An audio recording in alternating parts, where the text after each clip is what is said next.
ஒரு கோமாளிய செலிப்ரேட் பண்ணி அவனுக்கு பணம் கொடுத்து ஒரு வீடியோ செய்ய வச்சு அத ஒரு 1000 பேர் லட்சம் பேர் கோடி பேர். ஹாய் ஹலோ எல்லாருக்கும் வணக்கம் and welcome back to our channel. Tamil serial நடிகை லக்ஷ்மி அவர்கள் காருக்குள்ள வச்சு திவாகரை சாவடி அடிச்சிட்டாங்க அப்படின்னு சொன்னா கன்ஃபார்மா அது டைட்டில் நல்லா இருக்காது. பட் காருக்குள்ள அவங்க வீடியோ வெளியிட்டு அதன் மூலமா திவாகரை செருப்பாலியே அடிச்சிட்டாங்க அப்படின்னு சொன்னா கரெக்டா இருக்கும்னு நினைக்கிறேன். ஏன்னா அவங்க சொல்லியிருக்க விஷயம் அப்படி. அது திவாகருக்கு மட்டும் இல்ல, திவாகரை வச்சு இப்போ வரைக்குமே இன்டர்வியூக்கு எடுத்துக்கிட்டு இருக்க அந்த யூடியூப் சேனல்ஸுமே செம்மையா வச்சு செஞ்சிருக்காங்க. அவங்க சொன்ன ஒரு கருத்து என்ன அப்படின்னு சொல்லி பார்த்தீங்கன்னா, ஒரு கோமாளியை திரும்ப திரும்ப திரும்ப நம்ம முன்னிலைப்படுத்திக்கிட்டே இருக்கோம். சாக்கடை அடப்படிச்சிச்சுன்னா உடனே இறங்கி அதை எடுத்துட்டு க்ளீன் பண்ணிட்டு விட்டுடணும். அதை விட்டு அங்கே நோண்டிக்கிட்டே இருந்தால் நாத்தம் அடிச்சுக்கிட்டே தான் இருக்கும். அது மட்டும் இல்லாமல் நம்ம என்ன பண்ணுறோம் பார்த்தீங்களா, நம்மளுடைய தலைமுறைகள் இப்போலாம் அதிகபட்சமாக ஃபோனை நோண்டிக்கிட்டே தான் இருக்காங்க. அப்படிப்பட்ட ஃபோனில் அதிக அளவில் நம்ம திவாகர் மூஞ்சை காமிச்சிக்கிட்டே இருக்கோம் அப்படின்னு சொல்லிட்டு சரியான ஒரு கருத்தை முன்னெடுத்து வச்சுருக்காங்க. கரெக்ட் தானே? இப்போ வரைக்குமே திவாகரை வச்சு கிட்டத்தட்ட இன்டர்வியூ எடுத்து 5 லட்சம் 10 லட்சம் வியூஸ் எடுத்துகிட்டு போயிருக்காங்க. விச் மீன்ஸ் அந்த 5 லட்சம் பேர் திவாகர் மூஞ்சை பார்த்துக்கிட்டு இருக்காங்க.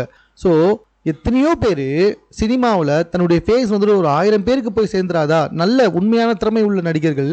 ஸோ 1000 பேர் பார்த்துட மாட்டாங்களா, 2000 பேர் பார்த்துட மாட்டாங்களான்னு நீங்கிட்டு இருக்கும்போது இந்த மாதிரி ஒரு அசிங்கம் பிடிச்ச பண்ணியை 10 லட்சம் பேர்கிட்ட கூட்டு போய் காமிச்சிக்கிட்டே இருந்தால் அதுக்கு அதிக அளவில் ஃபேம் போயிட்டே தாங்க இருக்கும். ஸோ இதைத்தான் இப்போ இருக்க யூடியூப் சேனல்ஸ் பண்ணிக்கிட்டு இருக்கு. இதைத்தான் அந்த இடத்துல சொல்லியிருக்காங்க. இன்னொரு முக்கியமான விஷயத்தையும் சொல்லியிருக்காங்க. அதாவது நேஷனல் அவார்ட்ஸ்லாம் அனௌன்ஸ் பண்ணப்பட்டிருக்கு. இதில் ஊர்வசி மேடமுக்கும் கொடுத்துருக்காங்க. ஆனால் ஊர்வசி மேடமே பயங்கரமாக கொந்தளிச்சு சில விஷயத்த பேசியிருக்காங்க. ஆடு ஜீவிதம் படத்தில் எதுக்காக அதில் நடித்த நடிகருக்கு அவார்ட் கொடுக்கல அப்படின்னு சொல்லிட்டு. ஸோ இந்த இடத்துல அதாவது ஊர்வசி மேடம் சொல்லியிருக்கிறதுனா, நாங்கள் இங்கே அதிகமாக படிச்சிருக்கோம், கேள்வி கேட்போன்ட்டு. இந்த சீரியல் நடிகை லக்ஷ்மி என்ன சொல்லியிருக்காங்கன்னா, இப்படிப்பட்ட சில விஷயங்களை முன்னிறுத்துங்க, இதனால் ஒரு சில பேருக்கு அவார்டு கிடைக்கும்ல.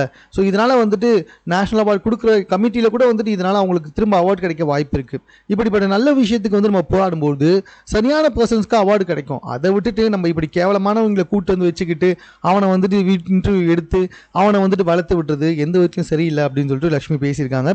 ரொம்ப சூப்பராக கரெக்டாக பேசியிருக்காங்க. அந்த முழு வீடியோ நீங்கள் பார்க்கணுன்னா ஃபேஸ்புக்கில் லக்ஷ்மி அப்படின்னு சொல்லி போட்டாலே அவங்களோட இது வந்துடும். அவங்க நல்ல ஃபெமிலியரான ஒரு சீரியல் ஆக்டர்ஸ் தான். ஸோ அதை போய் முழுசாக பாருங்கள். ரொம்ப கரெக்டாக பேசியிருக்காங்க, தெளிவாக பேசியிருக்காங்க. இன்ஃபேக்ட் அவங்கள பற்றியுமே சொல்லியிருக்காங்க. என்ன இந்த மாதிரி இன்டர்வியூ கேட்டப்போ நான் கொடுக்க மாட்டேன், ஏன்னா நான் இப்போதைக்கு என்னுடைய சாப்பாட்டு பொழப்புக்காக நடிச்சிட்டு இருக்கேனே தவிர்த்து நான் எதுவும் சாதிக்கலைங்க. சாதிச்சதுக்கப்புறம் வேணா இன்டர்வியூ தரேன்னு சொல்லிட்டு அவங்களே ஒதுங்கியிருக்காங்க. அதை பற்றியும் சொல்லியிருக்காங்க. ரொம்ப சூப்பராக இருந்துச்சு. அதை பார்க்கும்போது அட் த சேம் டைம் திவாகரை இன்டர்வியூ எடுக்கிற யூடியூப் சேனலுக்கும் சரியான ஒரு சூப்பர் ஷார்ட்டை போகிற போக்கில் கொடுத்துட்டு போயிட்டே இருந்தாங்க.